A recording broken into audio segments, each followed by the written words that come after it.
ये वीडियो मैंने अपनी एक सब्सक्राइबर के लिए बनाया है जिसने मुझे कमेंट करके बताया था कि आप ये मूवी एक्सप्लेन करो। अगर आप भी कोई अपनी पसंदीदा मूवी एक्सप्लेन करवाना चाहते हो तो कमेंट में बताओ, मैं उसे आपके लिए जरूर एक्सप्लेन करूंगा। तो चलिए इस वीडियो पर चलते हैं। कहानी की शुरुआत में हमें प्रोफेसर लीना को दिखाया जाता है जो जॉन्स हॉपकिंस यूनिवर्सिटी में बायोलॉजी की क्लास ले रही थी, जहां वह सेल डिवीजन के बारे में बताते हुए कहती हैं कि यही प्रक्रिया जिंदगी की नींव है, लेकिन आखिर में मौत का कारण भी बन सकती है, क्योंकि लगातार सेल्स के बंटने से म्यूटेशन का खतरा बढ़ जाता है जो कैंसर को जन्म देता है। क्लास के बाद काम करने वाले साथी उसे पार्टी में बुलाते हैं, लेकिन लीना का मूड नहीं होता क्योंकि उसका पति केन, जो अमेरिकी सेना का सैनिक था, एक सीक्रेट मिलिट्री ऑपरेशन में हिस्सा लेने के बाद पूरे 1 साल से लापता था और उसने एक बार भी फोन नहीं किया था। एक शाम जब लीना अकेले घर में पेंटिंग कर रही होती है, तभी अचानक उसके बेडरूम के दरवाजे पर उसका पति प्रकट होता है, जिसे वह मरा हुआ मान चुकी थी। लीना बहुत परेशान होती है और शांत होकर उससे पूछती है कि वह इतने समय कहाँ था और उसने संपर्क क्यों नहीं किया, लेकिन केन के जवाब स्पष्ट होते हैं,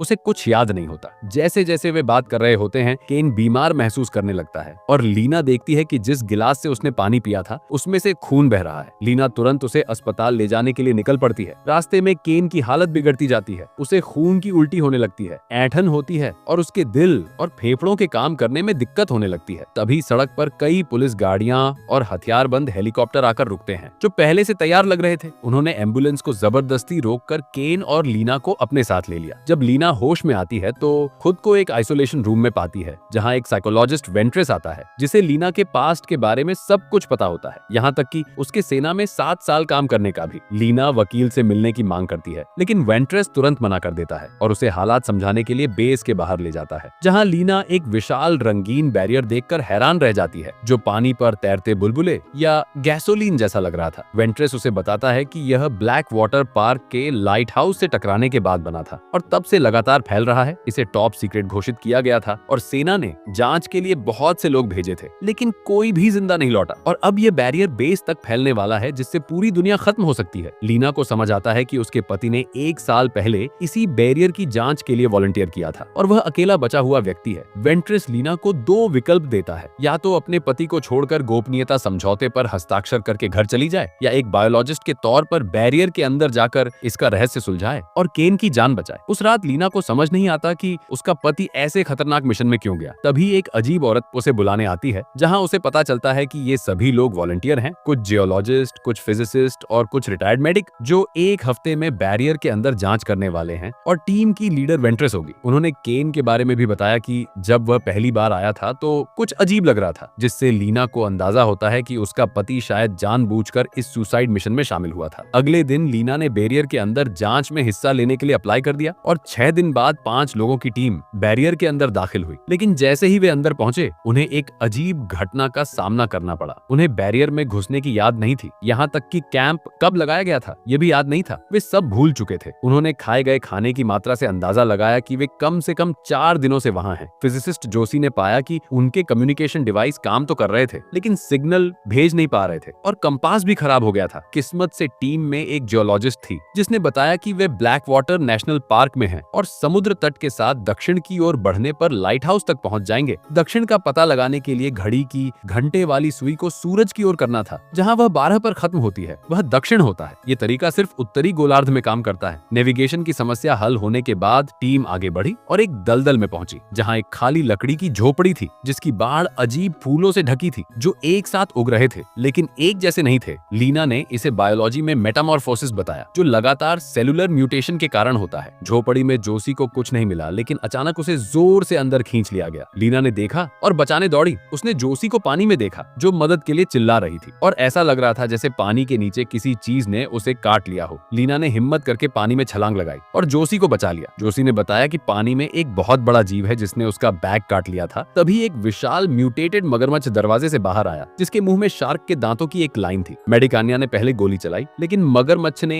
1 दर्जन से ज्यादा गोलियां झेल ली और आन्या की राइफल जाम हो गई। लीना ने तुरंत मगरमच्छ को खत्म कर दिया। लीना को शक हुआ कि यहाँ जीन पूल में गड़बड़ी हो रही है, जिससे हाइब्रिड पौधे और जानवर बन रहे हैं। हालांकि उसने इसे खारिज कर दिया। दिया। क्योंकि वे लाइट हाउस के जितने करीब पहुंच रहे थे, म्यूटेशन उतना ही जटिल होता जा रहा था। नाव चलाते हुए लीना को अपने हाथ में तेज दर्द महसूस हुआ और कलाई पर चोट के निशान दिखे। उसने इसे पिछली लड़ाई की खरोंच समझकर नजरअंदाज कर दिया। जियोलॉजिस्ट ने लीना से पूछा कि उसने ये मिशन क्यों चुना। तभी पता चला कि आन्या शराबी थी और परिवार ने उसे नुकसान पहुंचाया था। जोशी लंबी आस्तीन के कपड़े इसलिए पहनती थी क्योंकि उसकी बाहों पर निशान थे और वह डिप्रेशन से गुजर रही थी। जियोलॉजिस्ट की बेटी ल्यूकेमिया से मर गई थी और उसने पति को तलाक दे दिया था। ये सभी जिंदगी से निराश थे, इसलिए इस सुसाइड मिशन में शामिल हुए थे। इससे पहले कि लीना जवाब दे पाती, आन्या ने नदी के दूसरी तरफ एक मिलिट्री बेस देखा जहां पिछली इन्वेस्टिगेशन टीम रुकी थी। वहां पहुंचकर उन्होंने पाया कि हालात और भी खराब थे। मई जून में म्यूटेशन हो गया था जो कैंसर सेल्स के फैलने जैसा था। कैंटीन में उन्हें बिस्तर और खाना पकाने के बर्तन मिले, जिससे लगा कि कोई यहाँ रहा था। लीना को एक ड्यूटी रोस्टर मिला जिसे देखकर वह हैरान रह गई।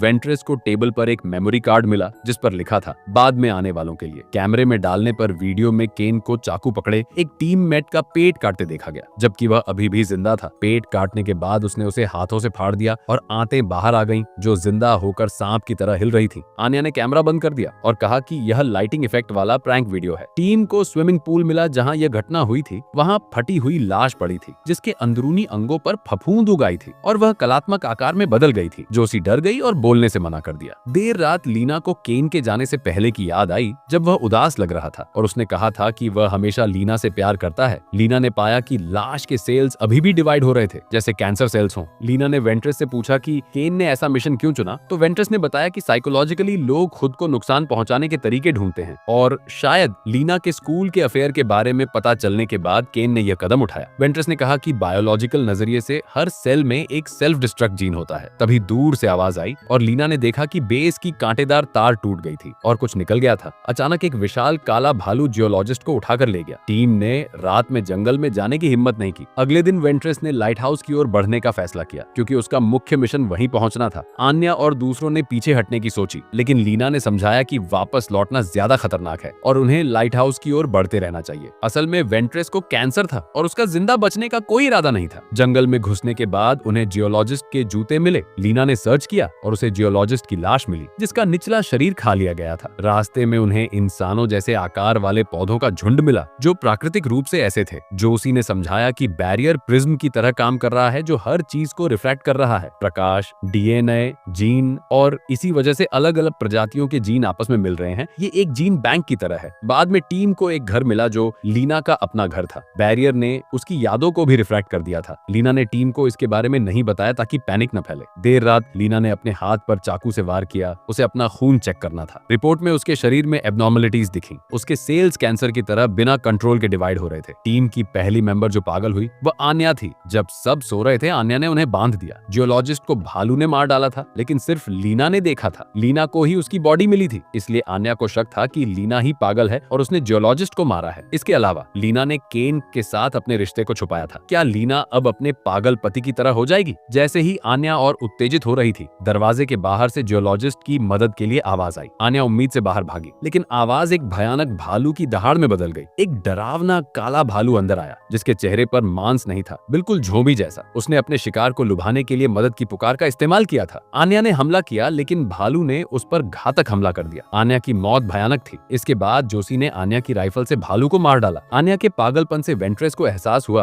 कि चमकती रोशनी इंसान की सोच पर असर डालती है। उसे डर था कि अगर वह तुरंत लाइट हाउस नहीं पहुंची तो वह बदल जाएगी। उसने अकेले जाने का फैसला किया। अगले दिन लीना ने जोशी को टेस्ट के नतीजे बताए। उसकी रिफ्रैक्शन थ्योरी सही थी। सबके शरीर इन्फेक्टेड थे। जोशी को राक्षस बनने का डर था। उसकी बाहों पर पेड़ की कलियाम निकल आई थी। जब लीना और वेंट्रेस लाइट हाउस जाना चाहती थी, तब जोशी ने जंगल में शांति से मरने के लिए चली गई। लीना उसके पीछे गई, लेकिन जोशी गायब हो चुकी थी। रंग बिरंगे इंसानी पौधों में बदल गई थी। कई घंटों की यात्रा के बाद लीना समुद्र तट पर पहुंची। लाइट हाउस के आसपास का नजारा अजीब था। क्रिस्टल जैसे पेड़ों से घिरा हुआ। एंट्रेंस पर करीने से सजी हुई लाशें थी। लाइट हाउस के अंदर एक क्रेटर था जिसमें एक जली हुई लाश बैठी थी। पास के कैमरे में वीडियो था जिसमें लीना का पति केन दिख रहा था। वीडियो में केन क्रेटर में नीचे जाता है, एक अजीब रोशनी देखता है और फिर बाहर निकलता है। पता चलता है कि जली हुई लाश खुद केन की है। फिर वीडियो में एक और आदमी की आवाज सुनाई देती है। वीडियो के अंत में केन एक सफेद फास्फोरस बुलेट जलाता है जिससे पता चलता है कि वह मर गया। तभी वीडियो बनाने वाला व्यक्ति बाहर आता है। वह केन जैसा दिखता है। असली केन तो जलकर मर चुका था। जो घर लौटा वह एक क्लोन था। लीना गुफा में गई जहां वेंट्रेस पहले से मौजूद थी। उसका चेहरा काला पड़ गया था। उसने लीना को बताया कि यह एक अज्ञात प्रजाति है जो सब कुछ खत्म करने आई है। फिर वेंट्रेस का शरीर टूटकर चमकदार कणों में बदल गया और गायब हो गया। लीना के आसपास चमकदार कण तैरने लगे और उसकी आंख से खून की एक बूंद निकलकर उनमें मिल गई। खून से सेल्स बनने लगे और अंततः एक इंसानी आकृति, एक औरत बन गई। लीना ने उस पर गोलियां चलाई लेकिन वे उसके शरीर से गुजर गईं। वह भागना चाहती थी लेकिन वह जीव हमेशा उसके सामने आ जाता, उसकी हरकतों की नकल करता। लीना ने केन के बैग से एक व्हाइट फास्फोरस बुलेट निकाली और उस जीव के हाथ में रख दी। अगले ही पल वह जीव लीना के रूप में बदल गया। उसने बुलेट का फ्यूज खींचा और बाहर भाग गई। धमाके के बाद वह जीव फिर से अपने मूल रूप में आ गया। उसने केन की लाश को छुआ, फिर लाइट हाउस में घुसकर उसे जला दिया। लाइट हाउस के जलते ही सारे म्यूटेटेड जीव गायब हो गए और बैरियर खत्म हो गया। लीना को बचाकर बेस पर लाया गया। उसकी पूछताछ हुई। ओल्ड वांग ने पूछा कि वह 2 हफ्ते का खाना लेकर 4 महीने तक अंदर कैसे रही। लीना ने सब कुछ बताया। ओल्ड वांग को लगा कि यह एलियन का हमला था। उसने बताया कि लाइट हाउस जलकर राख हो चुका है, शायद एलियन भी मर गया होगा। जब लीना ने केन क्लोन से पूछा, तुम असली केन नहीं हो, है ना? उसने जवाब दिया, मैं सच में केन नहीं हूँ, लेकिन क्या तुम लीना हो? लीना को जवाब नहीं सूझा क्योंकि रिफ्रैक्शन के बाद क्या वह अब भी वही इंसान थी? दोनों ने एक दूसरे को गले लगा लिया। कमरे का रंग गहरा होने लगा। फिर केन और लीना दोनों की आंखों में कुछ अजीब सा दिखाई दिया। भागने वाली लीना क्लोन नहीं थी लेकिन उसका शरीर रिफ्रैक्शन से बदल चुका था। मगरमच्छ के हमले के बाद से ही उसके हाथ पर अजीब निशान दिखने लगे थे। सैनिक केन, जिसका पेट फाड़ा गया था, के हाथ पर एक टेल स्टोन टैटू था। काले भालू वाली घटना के बाद लीना के हाथ पर भी टैटू की आउटलाइन दिखी। आन्या के हाथ पर भी यही टैटू था जिसे शेव किया गया था। ये टैटू दिखाता है कि आन्या और वह सैनिक शायद एक रिश्ते में थे। आन्या ने लीना को इसलिए टारगेट किया क्योंकि लीना के पति केन ने आन्या के प्रेमी को मार दिया था। अंत तक लीना का टैटू पूरी तरह उभर आया था, जो एक सांप जैसा दिखता था, जो DNA के हेलिक्स जैसा है, जो फिल्म की जेनेटिक थीम को दर्शाता है। फिल्म की शुरुआत में लीना कैंसर सेल्स के बारे में पढ़ाती है जो अनियंत्रित डिवीजन के कारण होता है, एक जेनेटिक दोष।